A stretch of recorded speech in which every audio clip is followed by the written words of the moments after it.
Well, I'm Manuel Schütz, boomerang thrower since I'm like 8 years old, 5 times world champion, and now I have to think 5 times world record holder. Oh, thanks. Alex.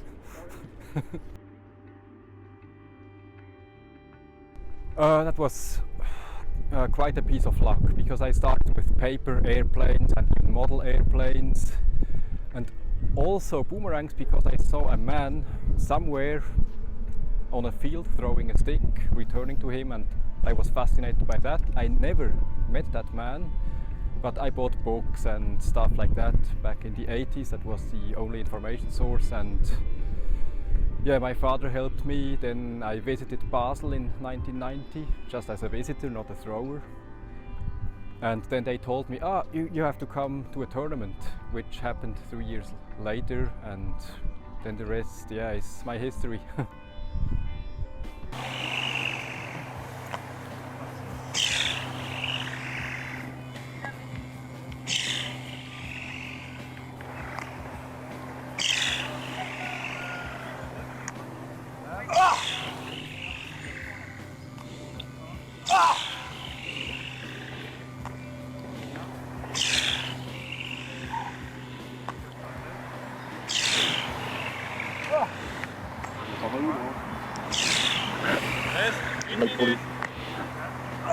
This one was short.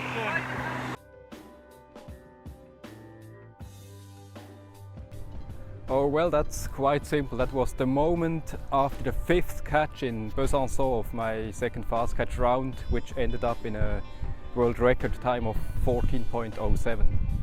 Even more than the long distance record.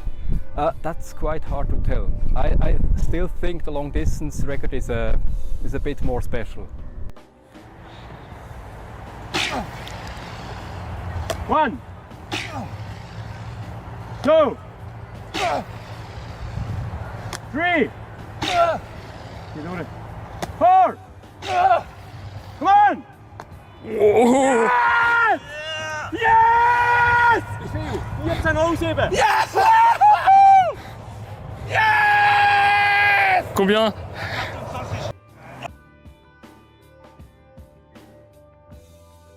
Oh, that was a long road full of rocks and stones. It started actually in about 2003, where I started to try to throw very fast, but I had several attempts during that decade, I have to say now, yeah. And I always failed. One time it was like the 3rd catch I didn't make, or next time it was the 4th throw, which I just threw into the ground or whatever. And then suddenly I was getting closer and closer in 2015, yeah, got a new European record.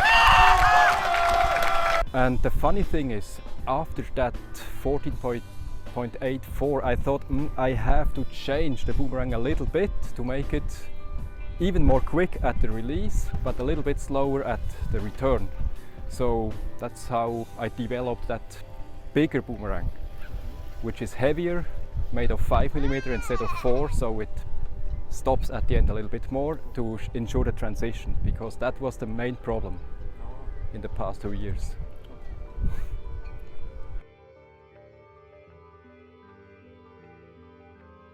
Kiel last year, of course, first time for Switzerland to be on 2nd place. But yeah, it's quite funny. Also there it's hard to tell which was the better experience, but certainly 2012 with an international team, Boomerang. Unofficial, we didn't care, we won the tournament, but that was a big moment because we were really from all over the world and thought, oh, that's gonna be difficult, the Japanese, Italian, Dutch, Swiss.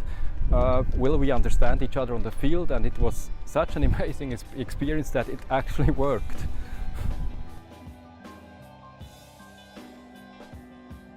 Yes, I would say MTA, because there it's a mixture of technology, athletics also. The throw has to be strong.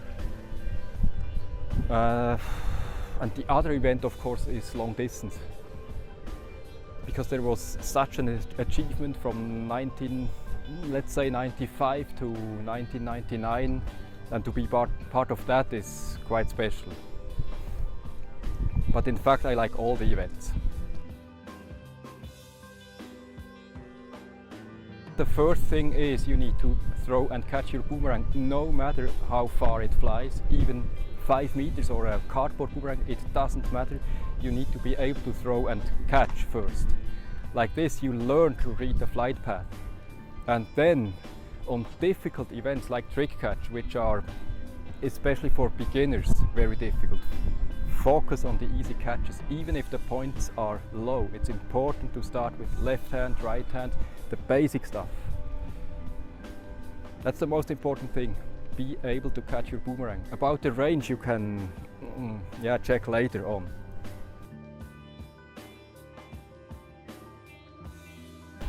It depends. When I see that the wind is really down and I'm in the mood, of course I'm trying to go as fast as possible with fast catch boomerangs.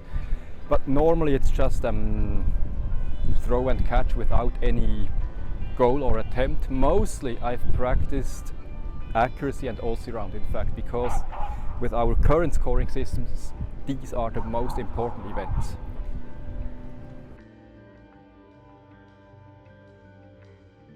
It's quite simple. It's based on how many percent you are better than your opponent. So if I'm 10% better than you in one event and you are 10% better in the next event, no matter what the scores are, that would be a tie. So it maps the performance a little bit more accurate than just putting the data in order, like first, second, third, etc. It also maps the differences relative to each other of the performances. That's the basic change. It's a difficult time, I would say, because we see decreasing numbers of throwers at tournaments. That's a problem I see. But we have seen such situations in the early 1990s where we really thought that the sport will die, but it didn't. It grew up again, so maybe it will change, I hope so. But what the reason is for this, I don't know. Maybe it will be a little bit more, I don't know how to say in English, but like now it's a bit old-fashioned to carve something out of a piece of wood or plastic and do something in your workshop. Maybe that will change in a few years.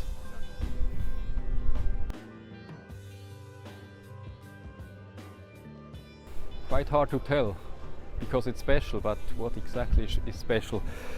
Well, many different types of throwers, also professions. You see teachers, you see electricians, you see doctors, you see whatever, lawyers. It's quite a broad spectrum of the society, even though I would like to see a little bit more like workers who are working by hand, craftsmanship. But the special thing is on the field we are, well, opponents to each other.